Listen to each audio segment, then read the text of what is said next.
बिस्मिल्लाहिर्रहमानिर्रहीम, अस्सलाम वालेकुम जी। मेरा नाम ज़ीशान नूर है। सदीक जान साहब, रिजवान गलज़ई साहब हमारे साथ मौजूद हैं। Sir, thank you very much आपकी कीमती वक्त के लिए। नाज़रीन, गुज़िश्ता 2 दिनों से हम खैबर पख्तूनख्वा के अंदर मौजूद हैं। इस वक्त भी पेशावर में क़याम पज़ीर है। गुज़िश्ता 2 दिनों में जो नौ मुंतखब इमरान खान के इत्मीनान याफ्ता वज़ीर आला सुहेल अफरीदी ने पहला जो अवामी इज्तिमा किया चारसदा के अंदर, दूसरा जो उन्होंने गुज़िश्ता रोज़ अमन जरगा किया खैबर के अंदर, सदीक जान साहब, इन दोनों इवेंट्स के बाद आपकी बहुत सारी मुलाकातें भी हुई। आपकी जो यहाँ की जो लोकल लोग हैं, जो पीटीआई के सपोर्टर भी हैं और खैबर के रहने वाले लोग भी हैं, मायदीन भी हैं, उनसे मुलाकातें हुई आपकी। आप क्या सेंटीमेंट देख रहे हैं और क्या पब्लिक पल्स है? पाकिस्तान तहरीक इंसाफ नवंबर में इस्लामाबाद क्या मार्च कर सकती है? कितने चांसेस हैं इसके?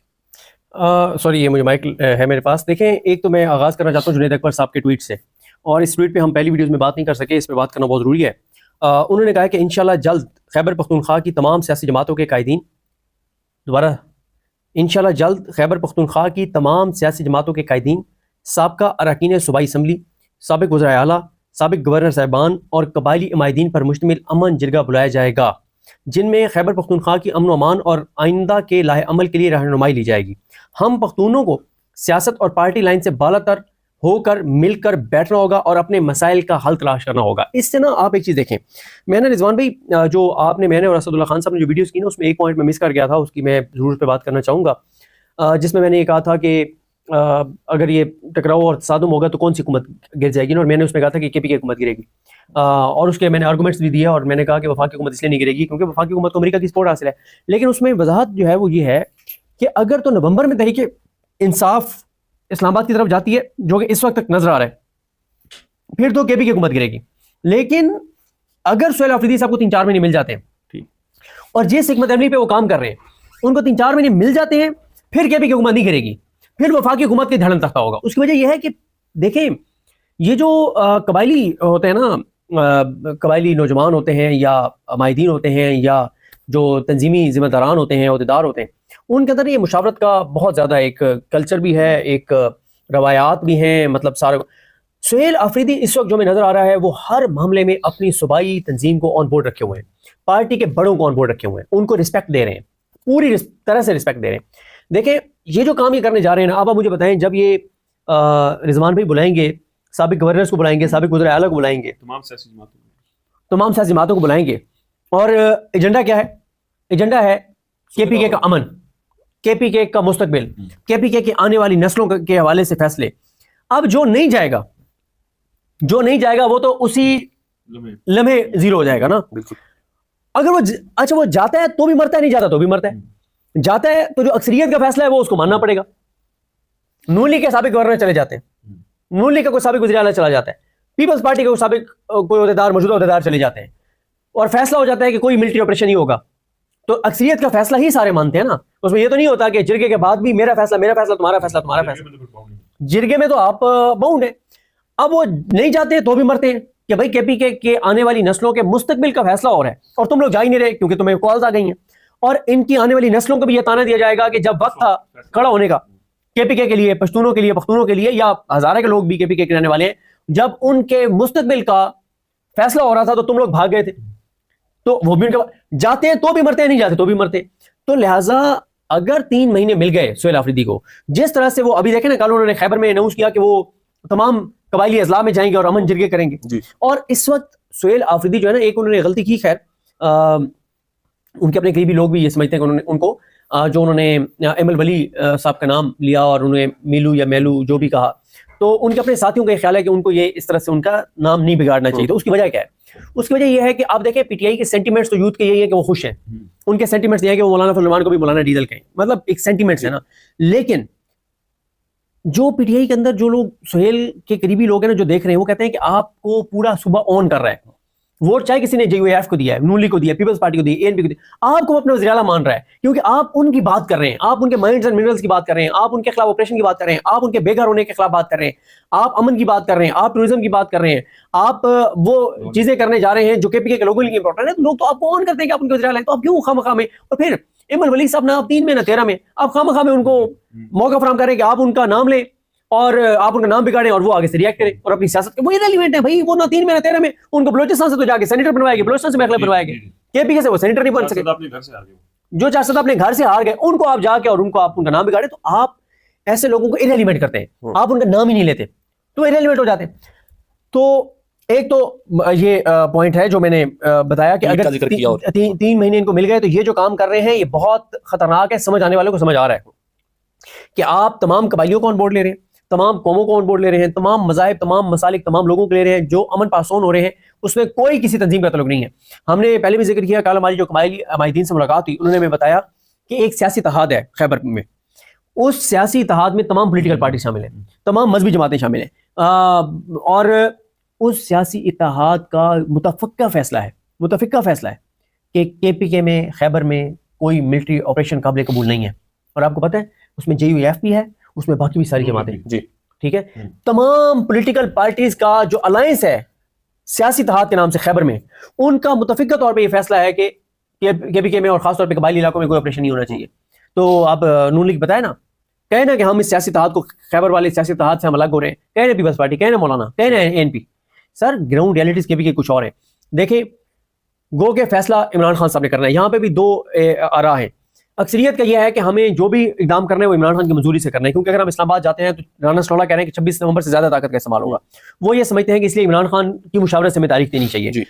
अहमद न्याजी और उनके साथ कुछ और उनके साथी हैं, लोग हैं, उनके साथी नहीं यानी PTI के लोग हैं, वो भी बड़े सिंसियर हैं खान साहब के साथ। वो कहते हैं कि आप ये मत कहें कि खान तारीख देगा, खान तो नहीं कहेगा कि मेरी रिहाई के लिए निकलो, हमने तारीख देनी है। दूसरा वो कहते हैं कि आपने जैसे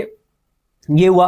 कि ड्रोन के हवाले से जो एक हुआ कि FIR करानी चाहिए, उस पर मीटिंग में तय हुआ कि खान से पूछना चाहिए। उस पर कुछ लोगों की ये राय थी कि यार आप खान से मत पूछें, आप क्यों हर चीज़ का बोझ खान पे डालते हैं, आप फैसला करें। ये हो कि हमने इंडिपेंडेंट ये फैसला किया, और अगर किसी ने जाने तो खान के पास जाए कि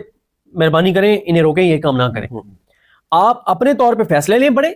और अगर उसकी जो हीट महसूस करें जिनके खिलाफ वो फैसले, तो वो खान के पास चले जाए कि जी हम आपसे बात करना चाहते हैं जरा, मतलब ये हो। हर चीज आप खान के ऊपर मत डालेंगे, खान जो कहेगा तो वो सारे केसेस खान के ऊपर बनते जाएंगे। तो आप इंडिपेंडेंट भी तो कुछ फैसले करें ना, ये भी राय। लेकिन पहली राय मैंने आपको बता दी, उसमें भी एक वजन है कि जनाब हमने इस्लामाबाद अगर जाना है तो खुदा ना खास्ता बहुत बड़ा लॉस हो सकता है इंसानी जानों का। तो खान साहब कल को कहें कि भाई तुमने मुझसे पूछा क्यों नहीं है, मुझसे पूछ तो लेते, मैं तो नहीं चाहता था कि लोगों की जाने जाए, मुझे तो पता था कि ये होना है। तो इसलिए देखें, इमरान खान साहब की मुलाकात अगर सुहेल आफरीदी से हो गई तो 3 से 5 बड़े फैसले हो जाएंगे, जिसमें इस्लामाबाद मार्च के वाले से भी हो जाएगा, वफाक से ताउन के वाले से भी हो जाएगा, इस्टेब्लिशमेंट से बातचीत के वाले से भी हो जाएगा, ड्रोन जो अटैक हो रहे हैं उनके हवाले से कानूनी कार्रवाई क्या करनी है वो भी हो जाएगा, मिलिट्री ऑपरेशन के हवाले से, कैबिनेट के हवाले से हो जाएगा। वो जो कानून वो कह रहे हैं कि हाँ वो कानून वापस ले लेंगे जिस कानून के साथ KPK में ऑपरेशन हो रहा है। तो सुहेल आफरीदी की इमरान खान से पहली मुलाकात ही गेम चेंजर जो है वो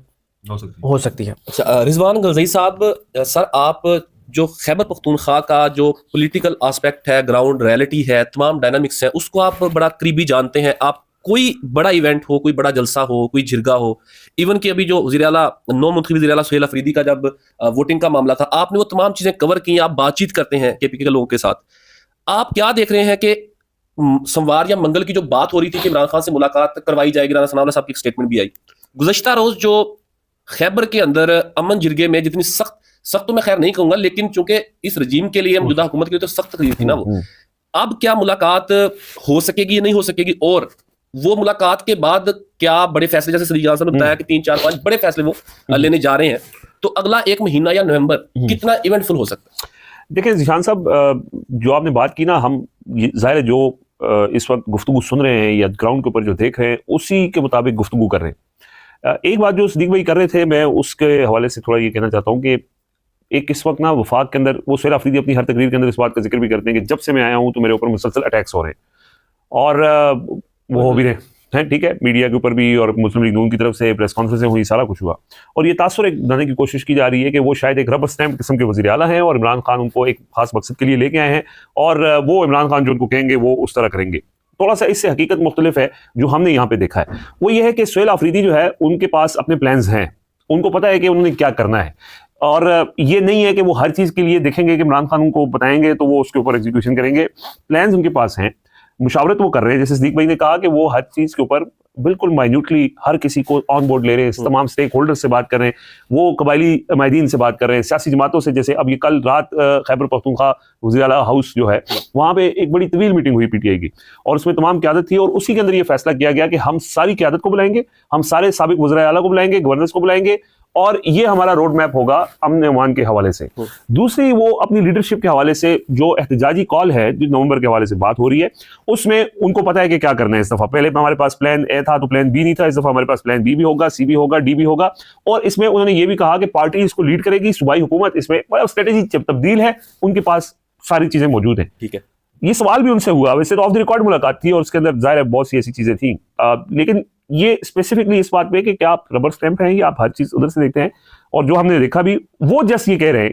कि एक दफा इमरान खान से एक मुलाकात जिसमें सिद्दीक भाई ने कहा सारी चीजें क्लियर हो जाएंगी, उन्होंने सिर्फ गाइडेंस लेनी है, कुछ सवालात हैं जिसके हवाले से रहनुमाई लेनी है और फौरन सारी चीजें उसके वो लिस्टें बनी हुई हैं, शॉर्ट लिस्टिंग हुई है कि किसको बनाना है, लेकिन फाइनल कॉल वो उधर से लेके उसकी रोशनी में वो अपनी सारी एग्जीक्यूशन करेंगे और चीजें फ्लो में आ जाएंगी जो इस वक्त तक रुकी हुई है। और इसी वजह से मुलाकात भी नहीं करवाई जा रही ताकि ये एक तासुर लिया जाए कि इमरान खान से मुलाकात अगर नहीं हो रही तो सुबह जो है वो जैम हो चुका है। ये किसी हद तक तो सुहेल अफरीदी भी यही तासुर देना चाहते हैं कि भाई अगर इमरान खान से मुलाकात नहीं होगी तो फिर कुछ भी नहीं होगा, यानी मुलाकातें हमारी फिर मैं प्राइम मिनिस्टर ऑफिस में भी जो हमारी मुलाकातें होती हैं वो भी नहीं होगी, वफाक के साथ तावन का जो मामला है वो भी नहीं होगा, सिक्योरिटी में जो तावन का मामला है वो भी नहीं होगा। तो इसका मतलब वो ये तासुर खुद से ये देना चाहते हैं कि इमरान खान रेलेवेंट है, इमरान खान को माइनस नहीं किया जा सकता। यानी एक तरफ वफाक का तो पर्पस सर्व हो रहा है कि वो चाहते हैं कि इमरान खान से मुलाकात हो और चीजें स्टैंड स्टिल में रहें, लेकिन दूसरी तरफ ये इंटरेस्टिंगली ये है कि सुहेल अफरीदी भी ये चाहते हैं कि अगर नहीं होता तो ठीक है। उनसे बार बार पूछा जाता रहा, सिद्दीक भाई ने पूछा कि अगर नहीं इमरान खान से मुलाकात होगी तो फिर क्या करेंगे आप, मतलब क्या 6 महीने मुलाकात नहीं होगी तो कभी ना, तो उन्होंने कहा जी यही है, अगर नहीं करवाए जाएंगे तो मैं तो नहीं खुद फैसले कर सकता, खुद से मैं कर सकता हूं लेकिन मैंने जो कॉल है फाइनल वो उनसे लेनी है। अब हुकूमत का एक आया मौकफ, उन्होंने कहा कि राना सनाउल्लाह ने कि हो सकता है उनकी मंडे को ट्यूसडे को मुलाकात करवा दी जाए।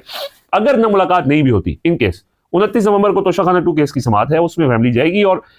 इब्तदाई चीजें इमरान खान अगर यही कॉन्सेंट दे देते हैं सलमान अकरम राजा के जरिए या अलीमा खान, उस्मान खान, नूरीन खान के जरिए कि ठीक है मैं इन कुछ चीजों पर एग्री हूं, आप सुहेल अफरीदी को ये कहें कि वो ये फैसले कर ले, तो जरूरी नहीं है कि उनकी मुलाकात अगर नहीं भी होती तो फिर भी एटलीस्ट पैगाम आ सकता है कि सुहेल अफरीदी तो ये पोजीशन लेके बैठा है, आप किसके ऊपर क्या मौकफ है, तो एक चीज आ जाएगी। वैसे तो ये सारी सिचुएशन में लग नहीं रहा कि वो 29 सितंबर वाली जो अक्टूबर वाली समाअत है शायद वो भी कैंसिल कर दी जाए। मकसद तो यही है ना, वो 12 दिन का वक्फा क्यों डाला गया, इसी वजह से डाला गया। तो ये एक तो ये वाला मामला है। दूसरा जो ऑब्वियसली जो सिद्दीक भाई ने बात भी की वो बड़ी डिटेल से पहले भी, नवंबर के हवाले से जो भी प्लान है वो प्लान पहले से डिफरेंट होगा। देखिए हुकूमत के पास जो उससे निपटने का प्लान है ना वो एक ही है, वो कश्मीर में भी है, वो मुरीदके में भी है, वो 26 नवंबर को भी था, वो इस दफा भी वही प्लान है उनका, ताकत का इस्तेमाल है। अब एक फेलियर आपका हो चुका और वो फेलियर भी इसलिए था कि ये नहीं था कि लोग नहीं थे या आपके पास बंदे नहीं थे, वो ये था कि लीडर आपका नहीं खड़ा रहा और उसके नतीजे में ये चीजें हो गई। अच्छा, अब